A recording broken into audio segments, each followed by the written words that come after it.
Hello दोस्तों, आज आपका फोर्थ ग्रेड का रिजल्ट आने वाला है। शाम को 3 बजे के बाद कभी भी का आपका रिजल्ट जारी हो सकता है। कृपया आप मेरे चैनल पर लाइव बने रहें।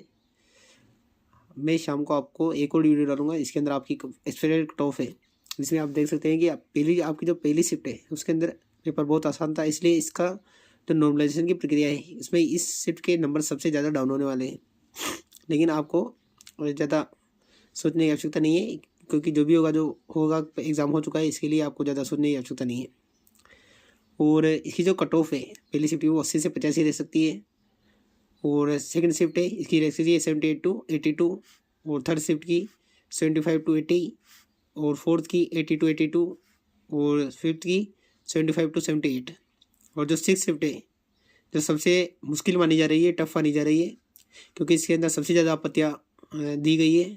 70 टू 75 क्वेश्चन इसके अंदर रह सकते हैं। लेकिन जैसा कि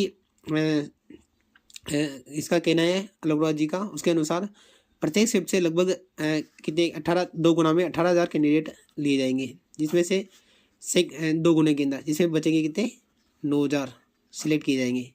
इसीलिए आपको ये नहीं सोचना है कि सारे कैंडिडेट एक ही शिफ्ट से लिए जाएंगे, प्रत्येक शिफ्ट से इक्वली लिए जाएंगे। मतलब सबसे कट ऑफ कैसी भी रहे, मतलब अलग अलग कट ऑफ तो आएगी नहीं, सबकी कंबाइंड कट ऑफ आएगी। उसके हिसाब से आपकी जो कट ऑफ रहेगी वो एक कंबाइंड कट ऑफ रहेगी। इसलिए ये हो सकता है कि जो नॉर्मलाइजेशन की प्रक्रिया है वो थोड़ी ज़्यादा ही टफ हो। मतलब कि जैसे कि 2 में अगर 5 नंबरों का गेप आ रहा है, तो जो 6 शिफ्ट है जैसे कि आते आते बहुत सारे नंबरों का गेप आ जाएगा, ये हो सकता है। इसलिए आप जो 6 शिफ्ट वाले बंदे हैं, या फिर जो सेकंड शिफ्ट वाले या फिर फोर्थ शिफ्ट वाले बंदे हैं, वो ज़्यादा आपको सोचने की आवश्यकता नहीं है। अगर आपके लगभग 70 के आसपास क्वेश्चन सही हैं, तो आप नॉर्मलाइजेशन की प्रक्रिया के अनुसार आप हो सकता है कि आपका सिलेक्शन हो जाए, क्योंकि नॉर्मलाइजेशन की प्रक्रिया के अंदर जो नंबर बढ़ने वाले हैं उसका अभी अनुमान नहीं लगाया जा सकता। जैसे कि आपने देखा है कि पटवारी के पेपर के अंदर 2 ही शिफ्ट थी, लेकिन फिर भी उसके अंदर 7 नंबरों का नॉर्मलाइजेशन हुआ।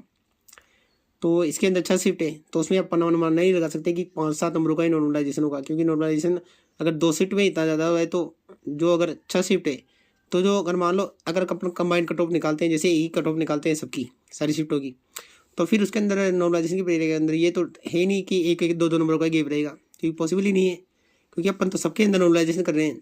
तो जो छठी शिफ्ट तक आते आते तो नॉर्मलाइजेशन की प्रक्रिया में कम से कम 10 नंबर, मान लो आप 10 से 12 नंबर आराम से बढ़ सकते हैं।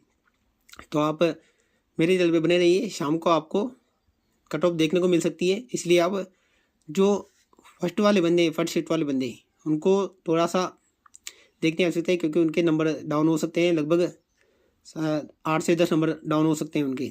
इसलिए जिसके अगर 80-90 बन रहे हैं, तो वो ज़्यादा ना सोचे कि मेरे बहुत सारे बन रहे हैं, इसलिए फर्स्ट शिफ्ट वाले थोड़े तैयार रहे, क्योंकि आपके नंबर कम होने वाले हैं, आधे नीचे आधे ऊपर जा सकते हैं। इसलिए ज़रूरी नहीं कि आप चपरासी बने, आगे जाके आप सेकंड ग्रेड टीचर बन सकते हैं।